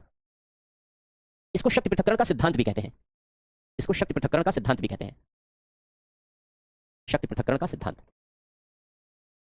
Doctrine of, सिद्धांत की English doctrine, doctrine of separation of powers, SOP short में मैंने लिख दिया, doctrine of separation of powers, शक्ति पृथक्करण का सिद्धांत। तो क्या है शक्ति पृथक्करण का सिद्धांत, क्या कहता है? शक्ति पृथक्करण के सिद्धांत का जो प्रतिपादन है वो मॉन्टेस्क्यू ने किया था। फ्रेंच विचारक है मॉन्टेस्क्यू, जिन्होंने अपनी पुस्तक लिखी द स्पिरिट ऑफ लॉज, और इस पुस्तक में उन्होंने पहली बार शक्ति पृथक्करण का विचार दिया। अब शक्ति क्या है, यहां पर पावर क्या है? यहां पावर का मतलब है, यहां शक्ति का मतलब है विधायी शक्ति, कार्यपालिकी शक्ति और न्यायिक शक्ति, तीन शक्तियां। तो ये तीन शक्तियां तीन अलग अलग संस्थाओं में निहित होती हैं। यहां शक्ति का मतलब हुआ विधायी शक्ति, कार्यपालिकीय शक्ति और न्यायिक शक्ति। विधायी शक्ति का मतलब कानून बनाने की शक्ति, इसको कानून बनाने की शक्ति कहते हैं ना, पढ़ा है हम लोगों ने, पहले दिन पढ़ लिया था, कानून बनाने की शक्ति। कार्यपालिकीय शक्ति का मतलब है कानून लागू करने की शक्ति, और न्यायिक शक्ति का मतलब है न्याय देने की शक्ति। ये तीन शक्तियां हैं। सरकार इन्हीं तीन शक्तियों के आधार पर, यही सरकार के तीन मुख्य कार्य हैं। क्यों हैं? हम लोग सरकार के विषय में एक्सप्लेनेशन कर चुके हैं कि सरकार जो कुछ करती है उसको हम लोग मोटे तौर पर तीन भागों में समूहीकृत कर सकते हैं। तीन भागों में सब कुछ आ जाता है, कानून बनाना, लागू करना और न्याय देना। और ये जो तीन शक्तियां प्रयोग में लाई जाती हैं, इनको प्रयोग में लाने वाले तीन अलग अलग अंग होते हैं। इनके अलग अलग अंग हैं, ऑर्गन हैं। कौन है? विधायी शक्ति को लागू करने वाला अंग विधायिका है, लेजिस्लेचर है। ये कार्यपालिका है, लागू करने वाला अंग एग्जीक्यूटिव है, कार्यपालिका है। और न्याय देने वाला अंग न्यायपालिका है, जुडिशरी है। ये चर्चा हम लोग पहले भी कर चुके हैं, लेजिस्लेचर, एग्जीक्यूटिव और जुडिशरी। तो शक्ति पृथक्करण का मतलब ये हो गया यहां पर, यहां शक्ति पृथक्करण का मतलब ये है, पृथक्करण मतलब अलगाव, पृथक पृथक रहना, अलग अलग रहना, इसको कहते हैं पृथक्करण। तो शक्ति का मतलब ये हो गया, और पृथक्करण का मतलब है अलग अलग रहना। इसका मतलब ये है कि ये तीनों शक्तियां अलग अलग रहनी चाहिए। ये तीनों शक्तियां एक ही जगह नहीं रहनी चाहिए, एक ही जगह नहीं रहनी चाहिए, बल्कि ये तीनों शक्तियां तीन अलग अलग जगह रहनी चाहिए। वो तीन अलग जगह कौन होंगी? एक जगह होगी विधायिका, एक जगह होगी कार्यपालिका, एक जगह होगी न्यायपालिका। यानी एक अंग होगा विधायिका, एक अंग होगा कार्यपालिका, एक अंग होगा न्यायपालिका। इसका मतलब ये है, सेपरेशन ऑफ पावर ये कहता है कि विधायिका, कार्यपालिका, न्यायपालिका, इन तीन अंगों में अलग अलग शक्तियां निहित होनी चाहिए। तीनों अंगों में अलग अलग शक्तियां निहित होनी चाहिए। क्यों होनी चाहिए? ये विचार सबसे पहली बार मॉन्टेस्क्यू ने दिया। फ्रेंच विचारक थे, फ्रेंच विचारक थे, फ्रांस के थे, फ्रांसीसी विचारक थे। फ्रांसीसी विचारक मॉन्टेस्क्यू ने सबसे पहली बार कहा कि शक्ति पृथक्करण होना चाहिए। क्यों होना चाहिए? इसके पीछे जो इनकी चिंता थी या मंशा थी, इनको लगता था कि अगर तीनों शक्तियां, कानून बनाने की शक्ति, लागू करने की शक्ति, न्याय देने की शक्ति, एक अंग में निहित कर दी जाए, जैसे पहले राजा होते थे, एक अंग में निहित कर दी जाए, तो ऐसी दशा में लोगों के अधिकारों का हनन होने की संभावना बढ़ जाएगी, हमारे अधिकारों के उल्लंघन होने की संभावना बढ़ जाएगी। कैसे? क्योंकि जब तीनों शक्तियां एक ही के पास हैं, कानून भी वही बनाएगा, वही लागू करेगा, वही न्याय देगा, तो सब कुछ उसकी इच्छा पर निर्भर होगा। नतीजा यह है कि वह मनमाने तरीके से कार्य कर सकता है, निरंकुश तरीके से कार्य कर सकता है, और जब वो मनमाने और निरंकुश तरीके से कार्य करेगा तो लोगों के अधिकारों का हनन होगा। इसलिए मॉन्टेस्क्यू को यह सबसे बड़ी चिंता थी। उन्होंने कहा कि इस चिंता का समाधान यही है। कौन सी चिंता? कि लोगों के अधिकारों को सुरक्षित रखा जाए, लोगों के अधिकारों का हनन होने से बचाया जाए, लोगों के अधिकारों का उल्लंघन होने से बचाया जाए, ये चिंता। तो उन्होंने कहा कि अगर लोगों के अधिकारों का उल्लंघन होने से बचाना है, लोगों के अधिकारों का हनन होने से बचाना है, तो हमें तीनों शक्तियों को अलग अलग करना होगा। कानून बनाने की शक्ति अलग होनी चाहिए, लागू करने की शक्ति किसी दूसरे को दी जानी चाहिए, न्याय करने की शक्ति किसी तीसरे को दी जानी चाहिए। अगर ये तीनों शक्तियां अलग अलग अंगों में निहित होंगी तो नागरिक अधिकारों के उल्लंघन या हनन की संभावनाएं कम हो जाएंगी, खत्म हो जाएंगी। इसी को उन्होंने शक्ति पृथक्करण का सिद्धांत कहा। ये क्वेश्चन पूछा गया है कि छोटी छोटी बातें तो फैक्ट ही है कि शक्ति पृथक्करण का सिद्धांत किसने दिया, लेकिन यह भी पूछा गया है कि शक्ति पृथक्करण का सिद्धांत क्यों दिया? तो क्यों दिया? नागरिक अधिकारों का उल्लंघन होने से बचाने के लिए, नागरिक अधिकारों का उल्लंघन रोकने के लिए। ये तीनों शक्तियां अलग अलग होंगी तो नागरिकों के ऊपर अत्याचार की संभावना कम होगी। लेकिन अब जब तीनों शक्तियां अलग अलग कर दी गई कि भाई विधायिका अलग है, यानी जैसे हमारे यहाँ है, संसद कानून बनाती है, प्रधानमंत्री लागू करता है, उच्चतम न्यायालय न्याय देता है, ऐसे ही तो है। तो संसद हो गई विधायिका, प्रधानमंत्री हो गया कार्यपालिका, उच्चतम न्यायालय हो गया न्यायपालिका। तो हमारे यहाँ 3 अलग अलग अंग बन गए। संसद कानून बनाएगी, प्रधानमंत्री लागू करेगा, न्यायपालिका न्याय देगी। इसी तरीके से राज्यों में भी जो राज्यों का विधानमंडल है कानून बनाएगा, मुख्यमंत्री लागू करेगा, हाई कोर्ट न्याय करेगा। तो 3 अलग अलग अंग हो गए, 3 अलग अलग इकाइयां हो गई। तो 3 अलग अलग अंगों में ये शक्तियां निहित होनी चाहिए। लेकिन मॉन्टेस्क्यू को एक चिंता और थी। क्या थी वो मॉन्टेस्क्यू की चिंता? मॉन्टेस्क्यू को चिंता ये थी कि मान लो हमने तीनों शक्तियां अलग अलग कर दी, विधायिका अलग कर दी, कार्यपालिका अलग कर दी, न्यायपालिका अलग कर दी, जैसे हमने संसद को कानून बनाने का अधिकार दिया, तो ये भी तो हो सकता है कि संसद मनमाने तरीके से कानून बनाने जाए, प्रधानमंत्री मनमाने तरीके से कानून लागू करने लगे, न्यायपालिका मनमाने तरीके से न्याय करने लगे। ये भी तो हो सकता है। तो उन्होंने कहा यह भी नहीं चलेगा, मनमानापन तो चलने नहीं दूंगा मैं। मॉन्टेस्क्यू ने कहा कि भाई मनमानापन तो चलने नहीं दूंगा, मनमाने तरीके से किसी को कार्य करने नहीं दूंगा। तो मनमाने तरीके से कार्य ना हो, सरकार कार्य ना करे, इसके लिए सरकार की शक्तियों को बांट दो। संसद को कानून बनाने का अधिकार दे दो, प्रधानमंत्री को लागू करने का अधिकार दे दो, उच्चतम न्यायालय को न्याय करने का अधिकार दे दो। अब प्रधानमंत्री कानून नहीं बनाएगा, संसद कानून लागू नहीं कर सकती, न्यायपालिका कानून लागू नहीं कर सकता, न्यायपालिका कानून बना नहीं सकता, न्यायपालिका केवल न्याय देगी, प्रधानमंत्री न्याय नहीं दे सकता, संसद न्याय नहीं कर सकती। सबका काम अलग अलग बांट दो, सबकी जिम्मेदारी अलग अलग बांट दो, और वो दूसरे की जिम्मेदारी में हस्तक्षेप नहीं करेंगे। शक्तियों का बंटवारा हो गया, क्लियर बंटवारा हो गया, शक्ति पृथक्करण हो गया। लेकिन अब जो दूसरी चिंता थी कि संसद मनमाने तरीके से कानून न बनाने पाए, न्यायपालिका मनमाने तरीके से न्याय न करने पाए, प्रधानमंत्री मनमाने तरीके से कानून लागू न करने पाए, ये भी तो ध्यान रखना पड़ेगा। तो उन्होंने इस बात को ध्यान में रखते हुए अगला सिद्धांत दिया, जिसको अवरोध, पहले इंग्लिश में लिख देते हैं फिर इसकी हिंदी लिखते हैं, doctrine of check and balance. अब इसको हिंदी में कई नाम से पुकारते हैं क्योंकि हिंदी अनुवाद है, अवरोध एवं संतुलन का सिद्धांत, या इसी को कहते हैं नियंत्रण एवं संतुलन का सिद्धांत। या अनुवाद है तो ट्रांसलेशन कई नामों से कर दिया जाता है। Basically doctrine of check and balance भी मॉन्टेस्क्यू ने दिया। इसका मतलब यह है कि जब संसद काम करेगी तो उस पर कार्यपालिका कुछ चेक रखेगी, न्यायपालिका कुछ चेक रखेगी, यानी कुछ कंट्रोल कुछ सीमा तक करेगी जिससे वो निरंकुश न हो पाए। जब प्रधानमंत्री काम करेगा तो उस पर संसद का कुछ नियंत्रण होगा, न्यायपालिका का कुछ नियंत्रण होगा जिससे वो निरंकुश न हो पाए। जब न्यायपालिका न्याय करेगी तो उस पर भी संसद का कुछ अंकुश होगा, नियंत्रण होगा, जिससे न्यायपालिका निरंकुश न होने पाए। तो तीनों अंग निरंकुश न होने पाए, इसके लिए चेक एंड बैलेंस भी होना चाहिए। एक दूसरे पर चेक रखना, चेक करना, जैसे चेक करते हैं ना, जाओ चेक करके आओ कि वो सो रहे हैं कि पढ़ रहे हैं, तो निगरानी रखने का काम है एक तरीके से, जाओ निगरानी करके आओ।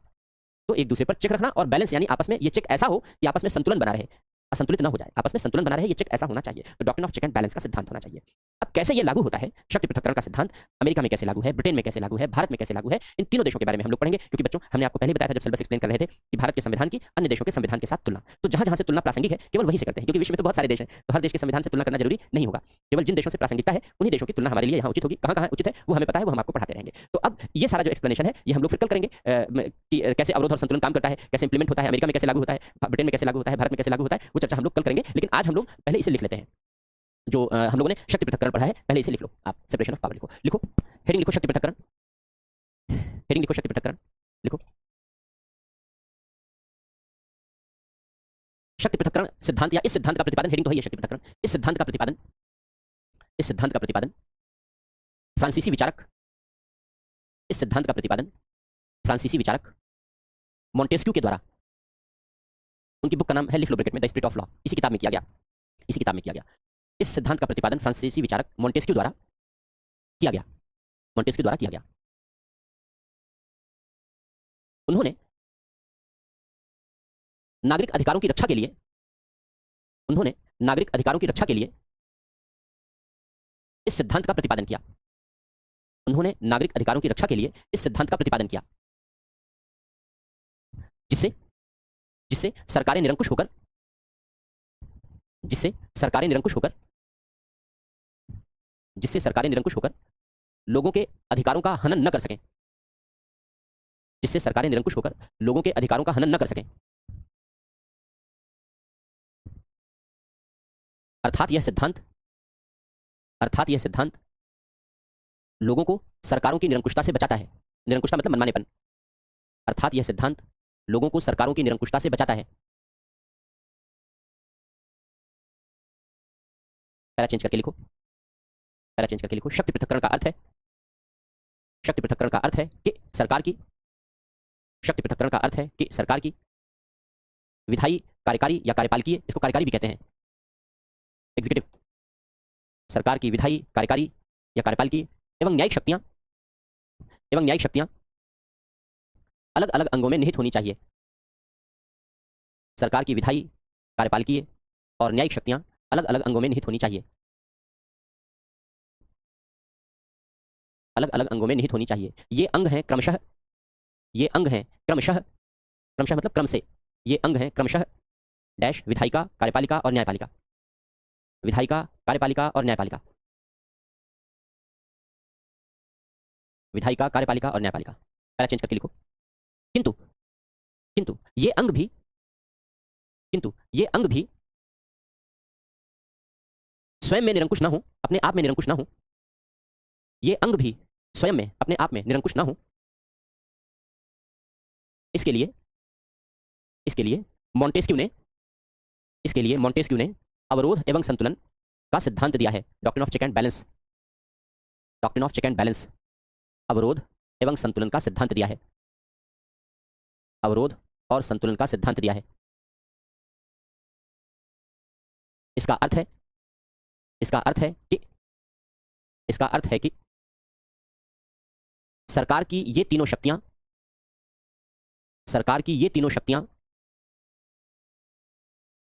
एक दूसरे पर सरकार की ये तीनों शक्तियां एक दूसरे पर कुछ सीमा तक नियंत्रण रखती हैं। सरकार की ये तीनों शक्तियां कुछ सीमा तक एक दूसरे पर नियंत्रण रखती हैं, जिससे इनके मध्य एक संतुलन भी बना रहे। अब कैसे होगा ये नियंत्रण और संतुलन और पृथक्करण, ये हम लोग कल पढ़ेंगे, अमेरिका के एग्जाम्पल से, ब्रिटेन के एग्जाम्पल से, भारत के एग्जाम्पल से। तो क्योंकि आज समय बहुत ज़्यादा नहीं बचे हैं, 15 मिनट लगभग बचा हुआ है, तो अब आपके क्वेश्चन ले लेते हैं। तो आप जो डाउट पूछना चाहो, क्लास के दौरान हम क्वेश्चन लेने से बचते हैं क्योंकि फिर क्लास का रिदम गड़बड़ हो जाता है और आप पढ़ने से फिर डिस्ट्रक्शन भी होने लगता है आपका। इसलिए पहले हम पढ़ा लेते हैं, पढ़ाने के बाद फिर हम लास्ट में आपके डाउट्स लेंगे। ऐसे ही डेली का शेड्यूल चलेगा। आयशा का कहना है क्लास नोट्स और पीडीएफ नोट्स डिफरेंट है। अच्छा, मुझे नहीं पता पीडीएफ में क्या दिया गया है आपको, लेकिन जो क्लास नोट्स में लिखा रहा हूँ उसको फोकस करो, वो आपके लिए रामबाण है। क्वेश्चन इस दायरे से बाहर नहीं आएगा, पहले ही दिन मैंने बता दिया था। तो सफलता पाना है तो क्लास नोट्स पर फोकस करो, बाकी आपकी जो मर्जी, आप इसके अलावा जो करना चाहो आप करो, लेकिन जो मुझे बताना था वो मैंने बता दिया आपको। किसी ने पूछा है आप लिखवाते क्यों हैं? लिखवाते इसलिए हैं जिससे पढ़ा हुआ याद रहे, वरना याद नहीं रहेगा। जब नहीं लिखोगे तो याद कैसे रहेगा? क्लास कब तक है? बस अभी 10 मिनट और, 2 घंटे की क्लास रहेगी डेली। धारा 370 धारा नहीं होता, अनुच्छेद है। कॉन्स्टिट्यूशन में अनुच्छेद होता है, धारा नहीं होती। जो लोग ज़्यादा पढ़े लिखे नहीं होते, समझदार नहीं होते, वो धारा 370 कह देते हैं। बेसिकली वो अनुच्छेद 370 है। आर्टिकल 370 है क्योंकि कॉन्स्टिट्यूशन में आर्टिकल होता है। उसमें जम्मू कश्मीर के लिए अलग प्रावधान किया गया था और जम्मू कश्मीर को अलग से संविधान बनाने और चलाने की इजाजत दी गई थी। फिलहाल अब 2019 से उसे खत्म कर दिया गया है, डाइल्यूट कर दिया गया है। हाँ, नहीं लिखाऊंगा तो मैं डेली पढ़ाऊंगा भी और लिखाऊंगा भी। जिसको ना अच्छा लगे लिखना मत लिखे, लेकिन मैं लिखाऊंगा डेली। जो मैं पढ़ाऊंगा वो मैं लिखाऊंगा। पॉलिटी के लिए बच्चे हम लोग टोटल आप ये मान के चलो कि 100+ आवर्स लेंगे। 110 से अधिक घंटे हम पढ़ाएंगे आपको पॉलिटी के लिए। लगभग 120 समझ लो आप। लगभग आपकी समझ पर डिपेंड करेगा कि किसी टॉपिक को समझने में आप आगे पीछे अगर करते हैं तो एक आध लेक्चर और आगे, एक आध लेक्चर कम। तो इसमें मैं कंजूसी नहीं करूंगा आपको समय लेने में, पढ़ाने में। पूरा पढ़ाऊंगा, बहुत इत्मीनान से पढ़ाऊंगा, बहुत डिटेल में पढ़ाऊंगा, बहुत विस्तार से समझाऊंगा, सब कुछ पढ़ाऊंगा जो एग्जाम के लिए जरूरी है। महेंद्र धीमे नहीं लिखाऊंगा मैं, ये इसमें आपको मुझे कॉपरेट करना पड़ेगा। तेज लिखाऊंगा, तेज इसलिए लिखाऊंगा क्योंकि एग्जाम में अगर आपके तेज लिखने की आदत नहीं है तो आपसे क्वेश्चन छूट जाएगा, और क्वेश्चन छूट गया तो सिलेक्शन नहीं होगा। नहीं होगा। केवल उन्हीं बच्चों का सिलेक्शन होता है जो 20 के 20 सवाल का जवाब लिखकर आते हैं। 4000 शब्द लिखने होते हैं 3 घंटे में। 3 घंटे भी नहीं मिलते, 2.5 घंटे इफेक्टिवली मिलते हैं। 4000 शब्द लिखने हैं, वो व्यवहार में संभव नहीं है। तो अगर तेज लिखने की आदत नहीं होगी तो आप एग्जाम में कंपीट नहीं कर पाओगे, आगे नहीं, सफल नहीं हो पाओगे। और आप अपनी खुद की तेज लिखने की आदत डेवलप नहीं कर पाओगे, मुझे पता है। तो कम से कम यही कर लो। अगर मैं 110 घंटे या 120 घंटे पढ़ाऊँ आपको और उतने में मैं आपको मान लो 50 घंटे लिखाऊँ, 50 घंटे तो आप तेज लिख करके आदत विकसित कर लोगे। किसी बच्चे ने पूछा कि मैं पीडब्ल्यू की बुक पढ़ाता हूँ या, देखो मैं किताब नहीं पढ़ाने आया हूँ आपको। मैंने पहले ही दिन कहा था, आप इस बात को समझो। मैं आपको पॉलिटी पढ़ाने आया हूँ, और पॉलिटी पढ़ाने आया हूँ जो आपको एग्जाम में काम आएगी। कोई किताब पढ़ाने नहीं आया हूँ आपको। और आप भी किताब मत पढ़ो, टॉपिक पढ़ो मुझसे, पॉलिटी पढ़ो मुझसे। तो ये मत पूछना कि ये वाली किताब पढ़ाओगे या ये वाली किताब पढ़ाओगे। कोई किताब मैं नहीं पढ़ाता आपको। मेरे पास अकेले कॉन्स्टिट्यूशन की 4 दर्जन से ज़्यादा किताबें हैं। तो अगर किताब पढ़ाने की बात कहोगे तो मैं 4 दर्जन से ज़्यादा किताबें पढ़ा रहा हूँ आपको, और मोटी मोटी हैं। एक एक किताब 2,500 पेज की है। तो किताब की बात मुझसे मत करना, टॉपिक की बात करो, पॉलिटी की बात करो और पॉलिटी पढ़ो। एनसीईआरटी कौन सी पढ़नी है बच्चे? तो मैंने पहले दिन बता दिया था, भारतीय संविधान, सिद्धांत और व्यवहार। राष्ट्र और राज्य, देखो राज्य एक राजनीतिक संकल्पना है। हम किसी देश को राज्य कहते हैं जब 4 बातें पाई जाती हैं उसमें। एक भूभाग हो, लोग रहते हो, वहां पर एक सरकार हो और सरकार के पास निर्णय लेने की पूरी शक्ति हो, अंतिम शक्ति हो, यानी संप्रभुता हो। अगर मान लो भूभाग भी है, लोग भी रह रहे हैं, सरकार भी है, और सरकार संप्रभु नहीं है तो वो राज्य नहीं है। जैसे भारत 1950 के पहले इस परिभाषा के अनुसार राज्य नहीं था। भारत इस परिभाषा के अनुसार 1950, 26 जनवरी 1950 से पहले राज्य नहीं था, क्योंकि भारत में भूभाग भी था, लोग भी थे, सरकार भी थी, लेकिन संप्रभुता नहीं थी। तो 1950 से पहले भारत राज्य नहीं था। जब 26 जनवरी 1950 के बाद भारत संविधान लागू हुआ तब भारत राज्य बना। समझ गए इस बात को? देश तो था ही, लेकिन राज्य तब बना, क्योंकि राज्य में 4 गुण होना जरूरी है। जो राष्ट्र है, राष्ट्र हमारी भावना के आधार पर बनता है, हमारे लगाव के आधार पर बनता है। हम अपने विश्वास से जब आपस में कनेक्ट करते हैं, मिलते हैं, तो ये जो भावना है, ये भावना राष्ट्र बनाती है। जैसे भारत एक राष्ट्र भी है, क्योंकि भारतीयता की भावना से हम सब आपस में जुड़े हुए हैं, इसलिए भारतीयता की भावना हमें आपस में जोड़ती है, इसलिए भारत एक राष्ट्र भी है। ठीक है। ऑप्शनल कब से स्टार्ट? ऑप्शनल बच्चे 2026 के लिए स्टार्ट है। जिसको 2026 में भी एग्जाम देना है वो ऑप्शनल अभी से तैयार करना शुरू कर दें। और ऑप्शनल का बैच जिनको 2027 में देना है वो बाद में पढ़ सकते हैं, लेकिन जिसको 2026 तक एग्जाम देना है उनके लिए ऑप्शनल पढ़ने का ये बेस्ट टाइम है। और ऑप्शनल पीडब्ल्यू ने सारे ऑप्शनल की शुरुआत अभी एक हफ्ते पहले की है, एक हफ्ता हुआ है। उसमें सारे ऑप्शन शुरू किए गए हैं, जिसमें ज्योग्राफी है, हिस्ट्री है, सोशियोलॉजी है, राजनीति विज्ञान और अंतर्राष्ट्रीय संबंध है, पीएसआईआर है, जिसको मैं खुद पढ़ाता हूँ। तो ये सारे टॉपिक शुरू किए गए हैं, ये सारे सिलेबस शुरू किए गए हैं। तो अगर आप 2026 के लिए तैयारी कर रहे हो तो ऑप्शनल पढ़ने का ये बेस्ट टाइम है। 27 के लिए आप अगर जिन बच्चों को 27 देना है वो मत ज्वाइन करो, वो बाद में कर सकते हो, वो आप बाद में कर सकते हो। लेकिन 26 देना है तो जरूर ज्वाइन कर लो, क्योंकि फिर 25 तक आपका सब कुछ अच्छे से तैयार हो जाएगा और 26 केवल आपके लिए रिवीजन के लिए रहेगा, कुछ पढ़ने के लिए नहीं। तो यकीन मानो सफलता पाने की संभावना बढ़ जाएगी। जैसे मैं पढ़ाऊंगा वैसे पढ़ो, बस इतनी सी बात है। मैं कैसे पढ़ाऊंगा वो मैंने पहले दिन बता दिया है। पढ़ना आपको वैसे ही है जैसे मैं पढ़ाऊंगा, क्योंकि एडमिशन ले चुके हो। वैसे ये बात नहीं है, क्योंकि मुझे ये पता है कि आपको कैसे पढ़ाना है, कब क्या पढ़ाना है, क्या इंपॉर्टेंट है, क्या इंपॉर्टेंट नहीं है। तो आंख बंद करके विश्वास करके पढ़ो, सफलता पानी है। नहीं पानी है तो भटकती आत्मा जैसे भटकते रहो, ये वाली किताब नहीं पढ़ाई, वो वाली किताब नहीं पढ़ाई, इस किताब से पढ़ा रहे हो क्या, ये वाला अनुच्छेद छोड़ दिया, ये वाला पढ़ाओगे क्या। तो अगर भटकती आत्मा जैसे भटकना है तो भटकते रहो, लेकिन फिर उसमें सफलता नहीं मिलती। हाँ, सफलता पाना है तो जो पढ़ा रहा हूँ आंख बंद करके विश्वास करके चुपचाप पढ़ो, चुपचाप पढ़ो। गारंटी मेरी है कि सफलता तक पहुंच जाओगे, और बाकी मर्जी आपकी है। संवैधानिक क्या होता है? हाँ देखो, संवैधानिक बातें उसे कहते हैं जो संविधान में साफ साफ लिखी हैं। 3 बातें, हाँ आपने ठीक पूछ लिया। देखो 3 तरीके के प्रावधान हम लोग पढ़ते हैं यहाँ पर। अगर सारे प्रावधानों की हम लोग चर्चा करें, जो बातें पढ़नी है हमें, वो 3 बातें हमें पढ़नी है। एक संवैधानिक प्रावधान, कॉन्स्टिट्यूशनल। दूसरा होता है असंवैधानिक, अनकॉन्स्टिट्यूशनल। और तीसरा होता है गैर संवैधानिक, नॉन कॉन्स्टिट्यूशनल, या इसको एक्स्ट्रा कॉन्स्टिट्यूशनल भी कहते हैं। अब इसमें से ये हमारे यहां लागू है, ये लागू है, ये लागू नहीं है, इसको नहीं पढ़ सकते, इसको नहीं पढ़ सकते। क्या अर्थ होता है इनका समझ में आ जाएगा। संवैधानिक उसे कहते हैं जो प्रावधान संविधान में लिखे गए हैं, वर्णित हैं, यानी लिखे गए हैं। जो जो बातें संविधान में लिखी गई हैं उनको संवैधानिक कहते हैं। ये संविधान में स्पष्टतः वर्णित है। असंवैधानिक उसे कहते हैं जो प्रावधान संविधान में वर्णित नहीं है, ये संविधान में नहीं लिखा गया है, और संविधान में वर्णित प्रावधान का विरोधी है, या विपरीत है, या उल्लंघन करता है। यानी संविधान में तो नहीं लिखा गया है, और संविधान में जो कुछ लिखा गया है उसका विरोधी है, उसका उल्लंघन करता है, तो उसे असंवैधानिक कहते हैं। इसका अस्तित्व शून्य होता है, इसका अस्तित्व शून्य होता है, यानी ये लागू नहीं होता, ये प्रचलन में नहीं होता। प्रचलन में नहीं का मतलब लागू नहीं होगा, इसका अध्ययन नहीं कर सकते, इसको लागू नहीं किया जा सकता, ये प्रचलन में नहीं होगा। और जो गैर संवैधानिक है, गैर संवैधानिक उसे कहते हैं जो प्रावधान संविधान में वर्णित नहीं है, यानी संविधान में नहीं लिखा है, लेकिन लेकिन संविधान में जो कुछ लिखा गया है, संविधान में वर्णित प्रावधान का उल्लंघन नहीं करता, यानी विरोधी नहीं है। संविधान में जो कुछ लिखा गया है उसका विरोधी नहीं है, उसका विपरीत नहीं है। जैसे नीति आयोग, ये संविधान में नहीं लिखा है, लेकिन ये संविधान के विरुद्ध भी नहीं है, इसलिए प्रचलित है। राष्ट्रीय मानवाधिकार आयोग संविधान में नहीं है, लेकिन संविधान में जो कुछ लिखा गया है उसका उल्लंघन नहीं करता। तो ये सब गैर संवैधानिक है। या हिंदी में इसको देखो, मैंने इंग्लिश शब्द बता दिया, नॉन कॉन्स्टिट्यूशनल, अनकॉन्स्टिट्यूशनल। हिंदी में जितनी किताब उठाओगे उतने अनुवाद मिलेंगे। ये हिंदी माध्यम की सबसे बड़ी दुर्दशा है, जो हिंदी माध्यम के तथाकथित विश्वविद्यालयों के टीचरों ने ही कर रखी है। क्योंकि एक शब्द का 10 तरीके का अनुवाद कर देते हैं, बच्चा परेशान। कि संविधानेतर, देखो अक्षर पूछ रहे हैं संविधानेतर क्या है, इसी को संविधानेतर कहते हैं। जो संविधान से इतर है इसी को संविधानेतर भी कहते हैं। तो जितनी किताब उठाओगे, जो पढ़ाने लिखाने वाले लोग हैं वो अलग अलग अनुवाद कर देते हैं आपके लिए मुसीबत, कि पहले शब्द समझो कि कॉन्सेप्ट समझो। अंग्रेजी वालों के लिए ये दिक्कत नहीं है, इसलिए वो तेजी से आगे निकलते चले जाते हैं, वो शब्दों में नहीं उलझते, वो तेजी से आगे निकलते चले जाते हैं, क्योंकि उनको वहां दिमाग नहीं लगाना, क्योंकि हर कॉन्सेप्ट के लिए केवल एक शब्द है, हर कॉन्सेप्ट के लिए केवल एक शब्द है।